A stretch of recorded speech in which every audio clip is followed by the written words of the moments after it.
The views and opinions expressed in this podcast are simply that, opinions. All are presumed innocent until proven otherwise in a court of law.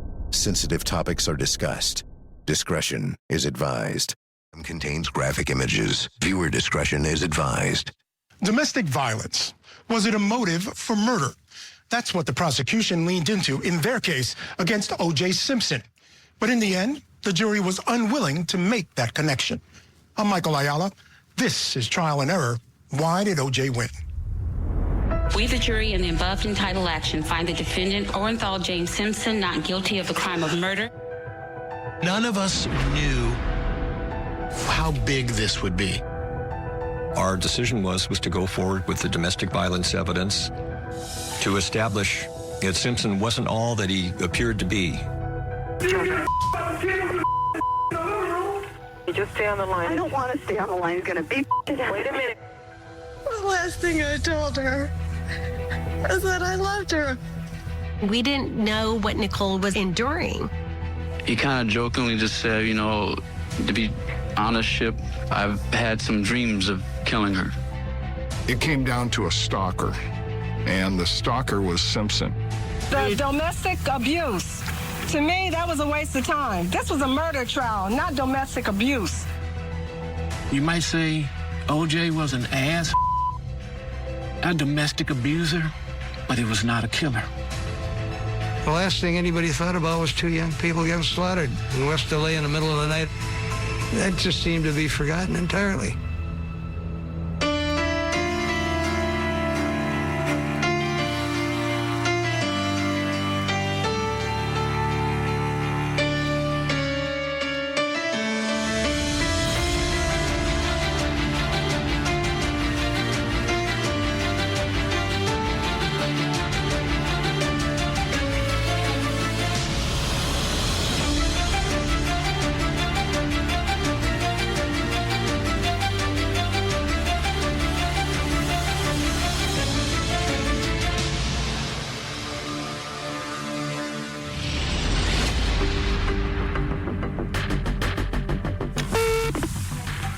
Emergency Can you get someone over here now to 325 Gretna Green? He's back.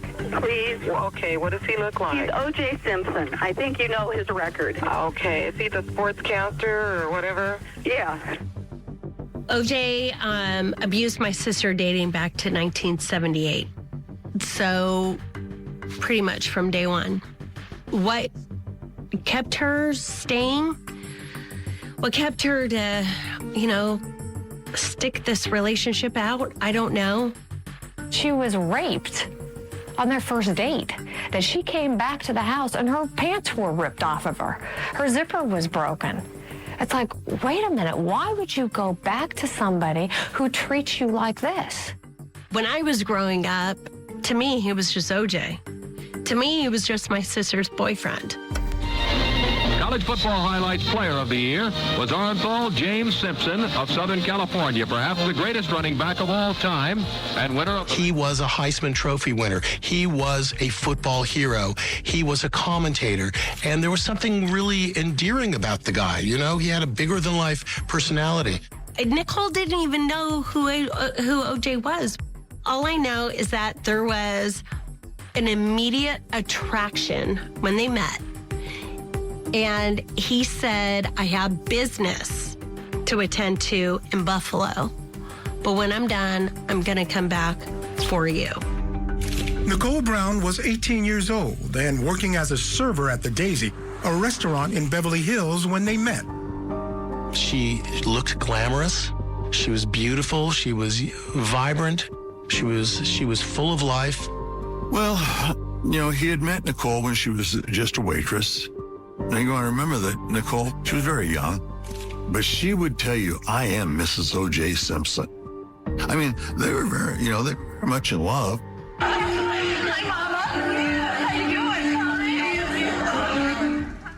Even though it was tumultuous and it was violent, but it wasn't always violent. And I want people to understand that Nicole didn't live 24 hours a day being assaulted. She had a great life in the interim, but when it was bad, it was bad.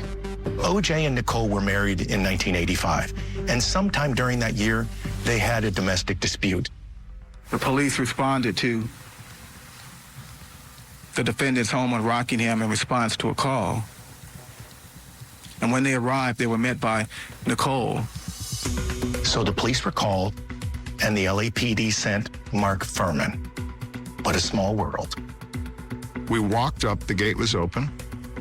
Simpson was to the left, leaning on another car with a baseball bat in his hand.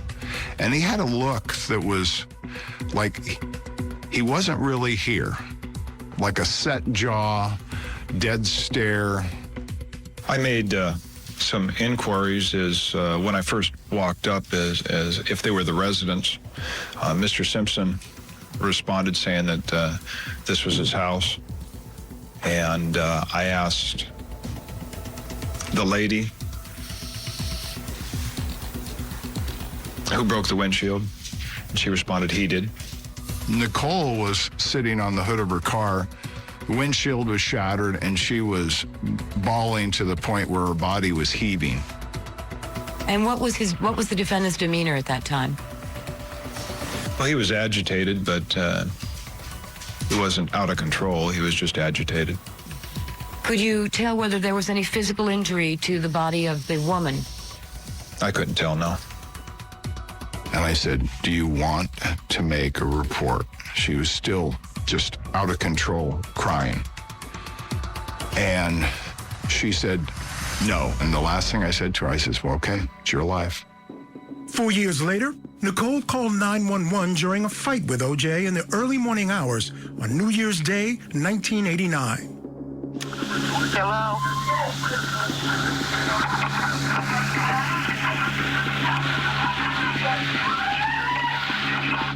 The 1989 incident, it was the big eye-opener for me. It was the big, sad part of my life with OJ and Nicole. She said, you never do anything about him. You come out, you've been out here 8 times, you never do anything about him. The 89 domestic violence incident was significant because it generated a domestic violence report.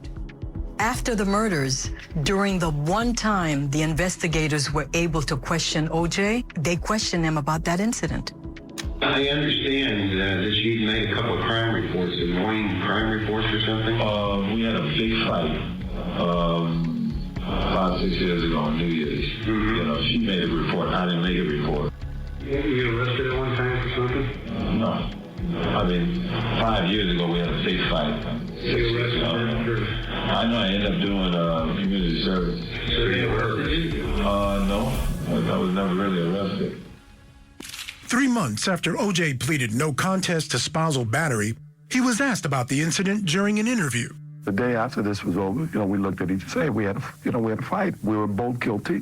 No one was hurt. It was no big deal, and we got on with our life. As a matter of fact, after the Rose Bowl, we hosted a party for a great deal of amount of people, and mostly our friends. Took a trip with a couple of friends who never even knew we had an argument that night. And then 30 days later, I'm reading in the paper, this major thing had happened, quoting things that people say to one another in the middle of an argument. The extent of the abuse became clear after the murders, when Nicole's family found her diaries.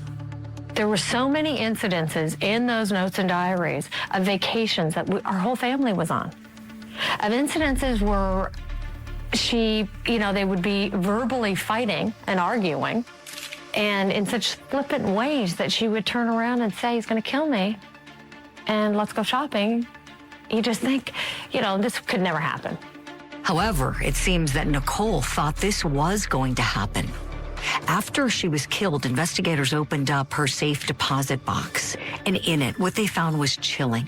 They found pictures of her face being badly injured, and they found apology letters from OJ. Nicole, let me start by expressing how wrong I was for hurting you. There is no excuse for what I did. I've never been more disappointed in myself than I am now. One of the other stunning things was a newspaper clipping from that 1989 fight that she had with OJ. All of these things taken together, painting a picture, a terrible, scary picture of what Nicole Brown Simpson's life was really like with him. You're going to be hearing evidence regarding domestic abuse, domestic violence, stalking. He killed Nicole for a single reason, not because he hated her. He didn't hate Nicole. What this defendant had for Nicole Brown wasn't love, it was obsession. Our decision was to go forward with the domestic violence evidence to establish that Simpson wasn't all that he appeared to be as a public icon. This was 1994. And in 1994, for a lot of people, the idea of domestic abuse, that was not the same thing as murder. These are different. And then, in fact, the defense was making the argument that they're actually separate. Evidence in this case, we believe, will show that O.J. Simpson is an innocent man, wrongfully accused. He's not charged with any domestic violence. This is a murder case. And in their pursuit to win, they're trying to dredge up some theory to give you a motive, because they don't have a motive. And Mr. Simpson is not proud at all of the fact that he and his wife got into an altercation and she was struck on January 1st, 1989. He's not proud of that. From that day forward to the present date, there's no evidence that O.J. Simpson ever struck his wife again. Still ahead on Trial and Error. A whole fight broke out, and pictures started flying off the walls. She ended up falling. She ended up on her elbows and on her butt. Nicole's sister breaks down on the witness stand. She was a little too animated for me. She did things that, came across as I'm acting. Also, one of O.J.'s friends breaks ranks and testifies against him. As I was just walking through the door of the courtroom, I actually really felt my legs shaking. The Court TV podcast will return. State and spell your first and last name for the record. Denise Brown, Denise Brown. Prosecutors in the case against O.J. Simpson used Nicole's sister Denise to lay out their case of domestic violence against O.J. as a motive for the murders of Nicole Brown and Ron Goldman. Denise had a unique perspective because over the years, she was the one that Nicole confided in about the abuse. She would say, he's going to kill me one day. He's going to get away with it. Let's go shopping. Let's go to lunch. Let's go someplace. Let's do something. But it was never like a serious conversation of, Denise, this is what's happening in my life.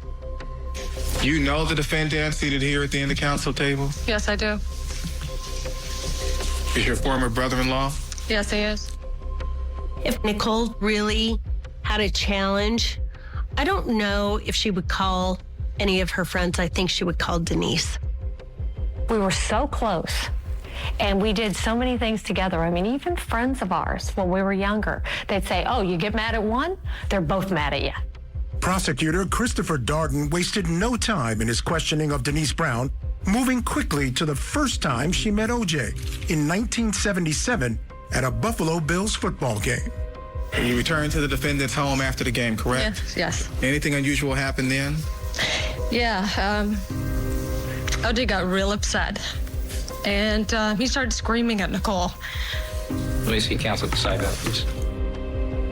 The judge had already made a lot of pretrial rulings about certain evidence coming in and certain evidence staying out. Denise actually started talking about things that the judge had already said, you're not allowed to talk about this. So she went rogue. Ladies and gentlemen of the jury, you are to disregard. I am striking from the record the last question and answer. You are to disregard that, treat it as though you had never heard it. Mr. Darden.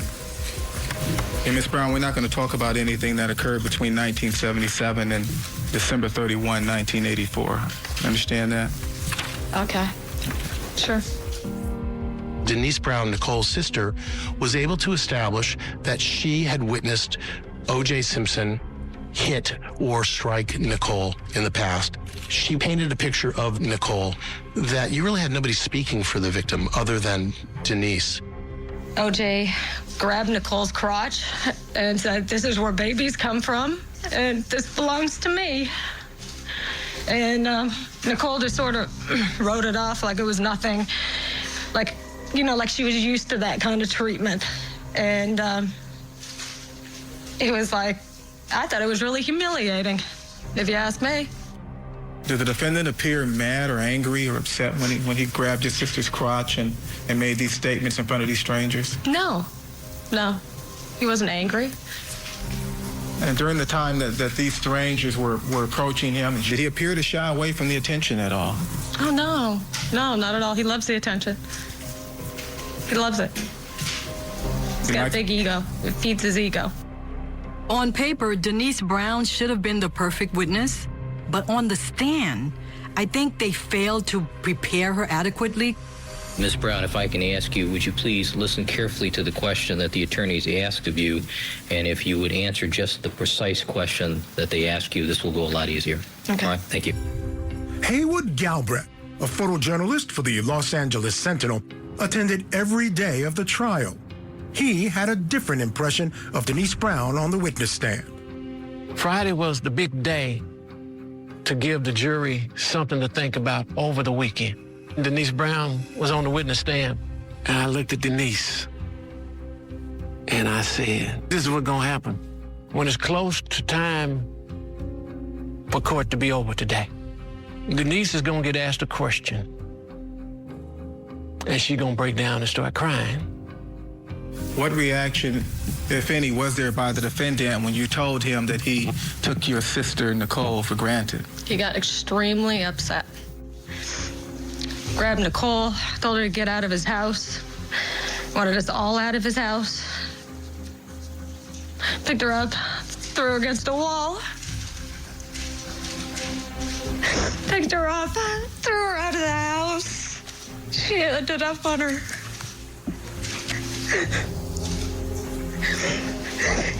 She ended up falling. She ended up on her elbows and on her butt. Your Honor, if it pleases the court, can we adjourn and continue this Monday morning? A juror who was dismissed during the trial was interviewed by a Los Angeles TV station and said she wasn't impressed with Denise Brown's testimony. She was a little too animated for me. I can understand a person being upset, having suffered a loss, but she did things that came across as I'm acting. She would hold her cross and, she would cry and, she was a little too animated for me. Denise Brown's testimony was also a problem for the prosecution, not because of what she said, but because of mistakes made by Christopher Darden. Trial prep is everything in a case like this. If you're going to bring in a piece of evidence, you have to know where it came from. It's called foundation. What Darden did was try to he introduced a piece of evidence that had no foundation. There were 3 photos left behind in a safe deposit box. 2 of those photos Denise took, hence they had foundation. The 3rd photo, nobody knew where it came from. It was something that Nicole left, but Chris actually put it up anyway, without foundation. For the prosecutor to come to court and flash a photograph without knowing what that witness was going to say about the photograph and telling Your Honor that we haven't asked her. I guess she's going to say they were 1985. I don't know what she'll say. I have to ask her. Is something that is not permitted by our rules of procedure. You can look at the photographs and clearly discern that she is younger in People's 9 for identification. If they wanted to object to the introduction of these photographs, they could have. Judge Ito ruled the black eye photo inadmissible and admonished the jury to disregard it. I know it's difficult to unring a bell, but I'm going to ask you to disregard what you saw in that particular photograph. The reason for that is there is no foundation. We don't know the date, time, and place where that was taken, by whom, and what it purports to depict. When a judge has to tell the jurors to disregard a portion of the evidence presented by the prosecution, it creates a confusion, it creates a mistrust. It was utter incompetence, malpractice. We didn't win the O.J. Simpson case. The prosecution lost it. Up next, Ron Shipp lays bare the reality of his friendship with O.J. Simpson. I was like a servant to him. Like, I did not mind doing anything I did for O.J. because I idolized him. As he accepts a bitter truth about his former friend. She had all these pictures, and she goes, well, this is what's happened to me in the past. And I looked at those pictures, and I went, whoa. And later, Nicole Brown's plea for help made just months before her death. Has he threatened you in any way, or is he just harassing you? You're going to hear him in a minute. He's about to come in again. Okay, just stay on the line. I don't want to stay on the line. He's going to beat it out. Wait a minute. Now, back to the Court TV podcast. Ron Shipp was a former LAPD officer and longtime friend of O.J. and Nicole, and found himself in the role of star witness for the prosecution because he had a front row seat to Nicole and O.J.'s turbulent relationship. As I was just walking through the door of the courtroom, I actually really felt my legs shaking. It was really weird. People call Ron Shipp to the standing guard. Mr. Shipp. Chris Darden had been recruiting me pretty much, saying, hey, you know, you need to help us out. You need to testify. I told him I didn't want anything to do with it. And he called me down to the district attorney's office. So I sat down, and someone said, hey, Chris, you got a phone call. And he's going, oh, okay. And he gets up and he walks away. And I look and I sit there and I see this what I knew was a homicide book, you know, and Ron and Nicole.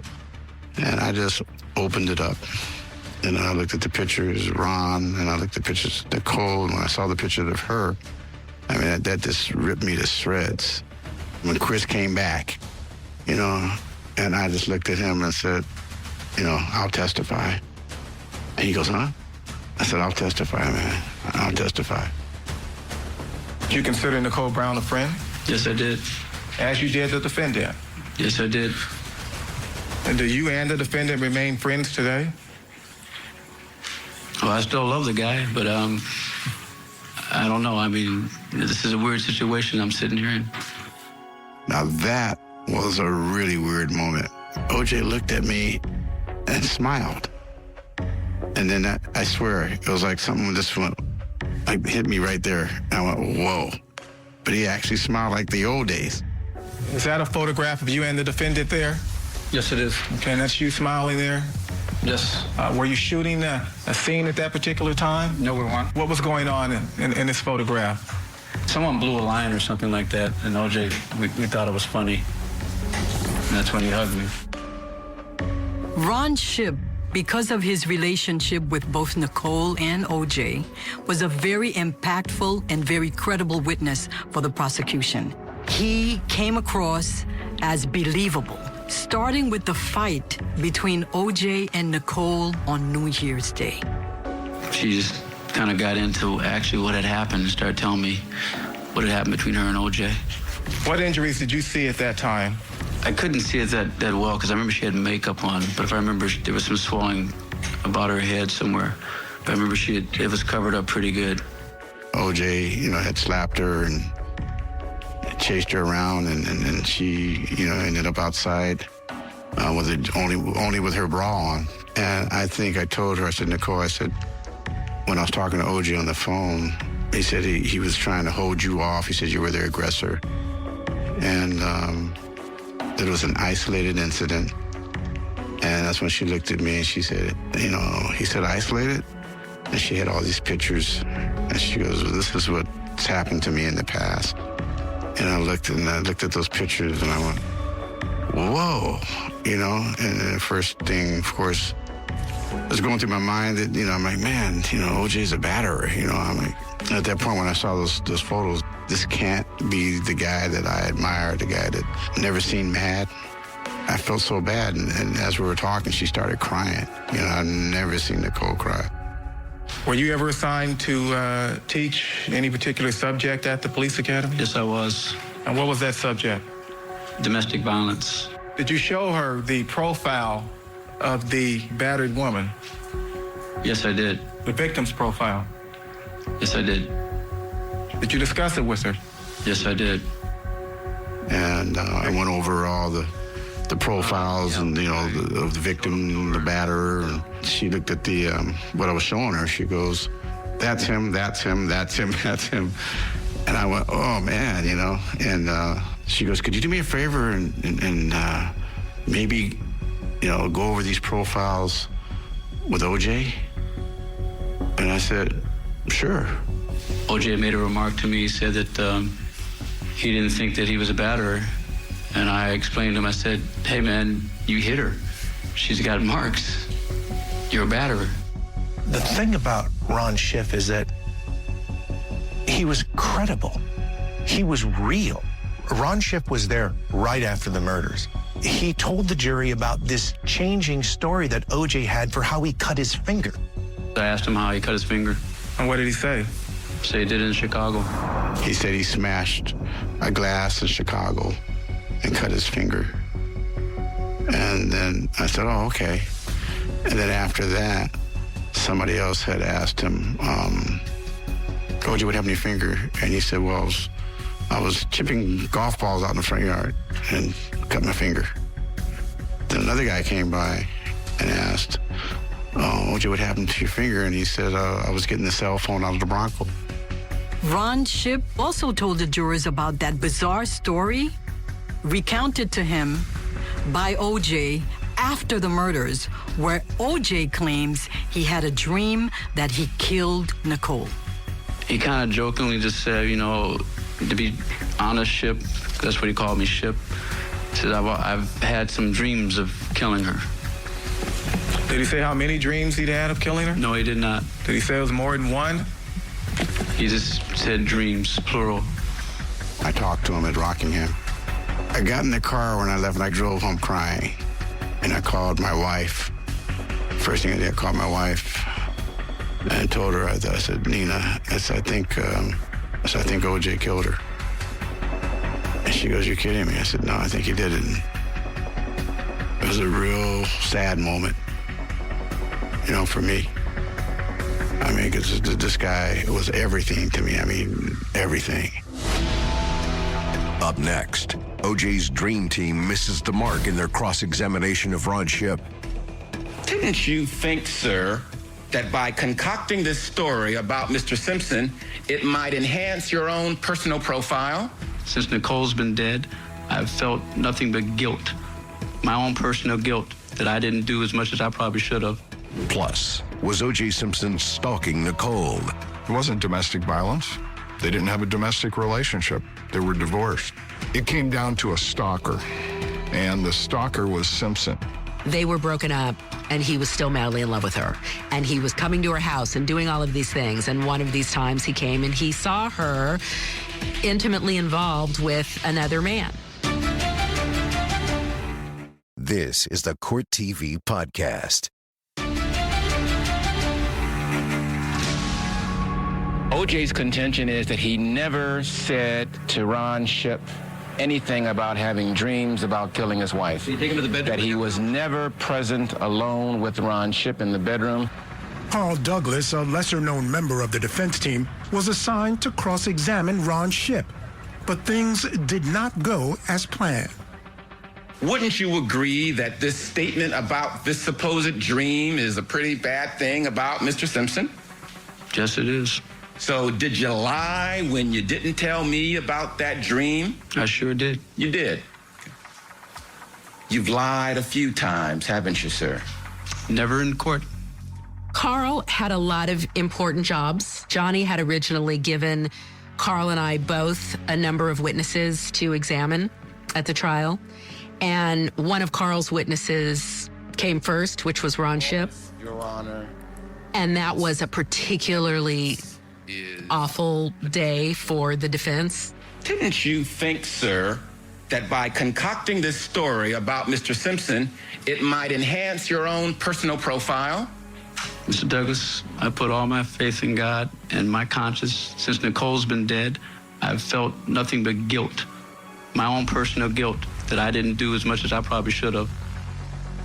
You do realize, Mr. Shipp, that by testifying as you have, you are going to enhance the name of Ron Shipp around the world. Just like you're enhancing Carl Douglas by being Mr. Attorney here. You realize that too, right? Yes, I do. So now you're a star as well. Well, I mean, that's what everybody's, that's what they say. People are going to see you. But that's not why I'm doing this, Mr. Douglas. I'm doing this for my conscience and my peace of mind. I would not have the blood of Nicole on Ron Shipp. I hated Carl Douglas for a long time. I really did. The word hate in my mind was Carl Douglas. You're not really this man's friend, are you, sir? Well, all right.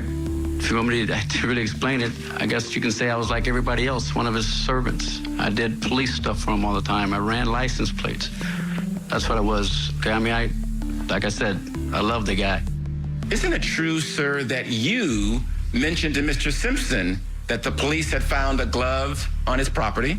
I had no idea what they found in that house. Nothing. Didn't you take Mr. Simpson out to behind the garage to show him the area where the glove was supposedly found? This is sad, OJ, but no, this is really sad. Your Honor, I move to strike that. Ladies and gentlemen, you are to disregard Mr. Shipp's direct comment to the defendant. Mr. Shipp, you're instructed not to do that.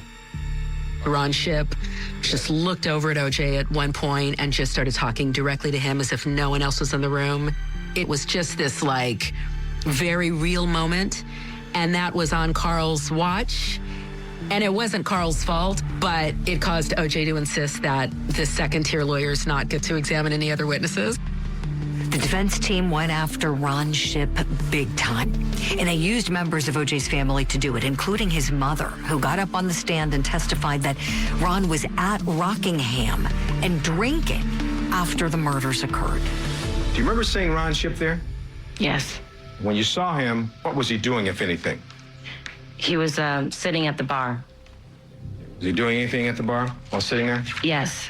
What was that? Yeah, he was having a drink. Did you see him drink anything at the bar? He had a can in his hand. You know what kind of can it was? Appeared to be a beer can. He appeared to be space. What was that word again?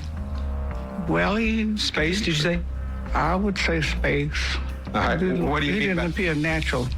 Carl Douglas asked me about being a drunk and drinking and stuff like that. I had a drinking suspension with the LAPD, where I got suspended for 15 days. You drink a lot, don't you? I used to. You've had a drinking problem, haven't you? In the past, I have. Your alcohol problem started when? When I was a police officer. Wasn't there occasion, sir, when you came to the academy with alcohol in your breath? Yes, there was. Didn't you receive a discipline as a result of that conduct? Yes, I did. What was that discipline? I received 15-day suspension. So this is what they're gonna do. And they're gonna rip me up. And I was sitting there going, wow, so they're gonna, go after, my character. So it wasn't just the drinking that the defense team used to attack Ron Shipp. They also went after the fact that OJ's family members said that he was never alone with OJ. So this story where Ron Shipp says that OJ told him he had this dream about killing Nicole would have been heard by one of OJ's family members.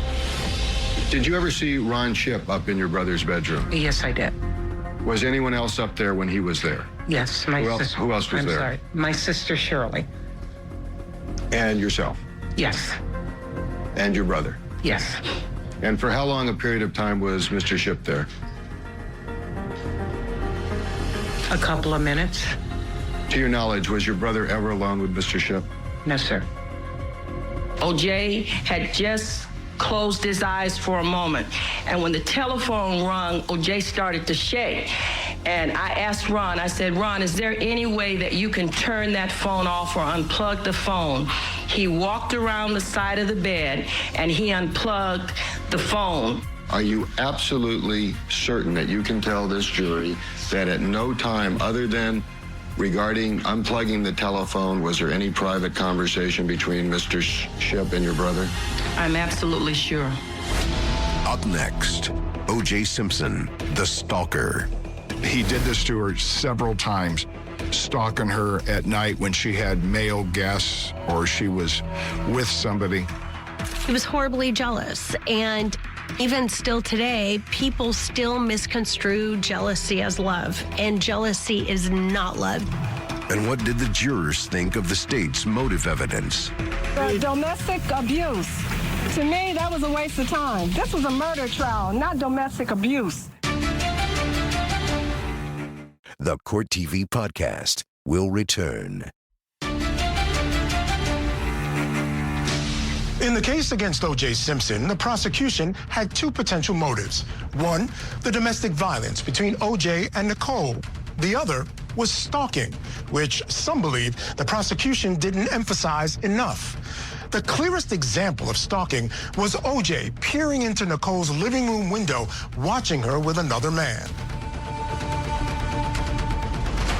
There was a time period in O.J.'s life when, by all accounts, even O.J.'s and everyone else's, they were broken up, and he was still madly in love with her.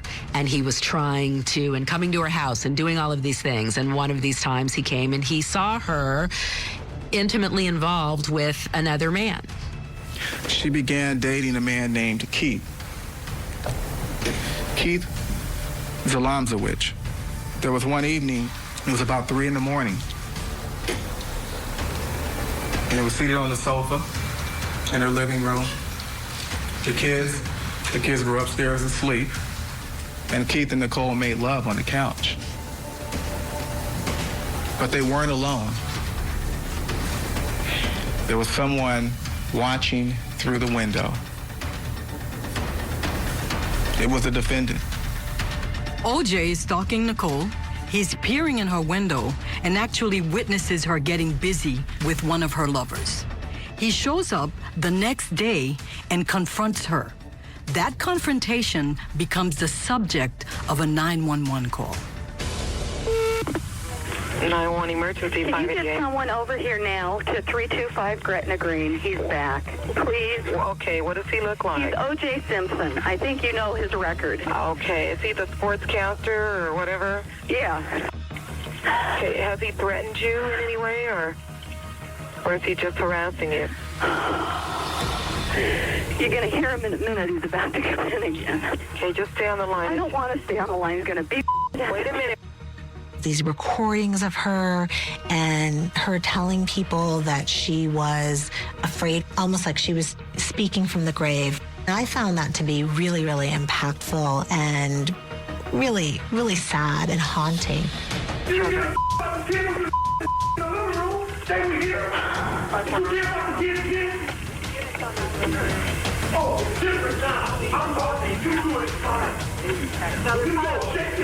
He's still yelling at you? Is he upset with something that you did? A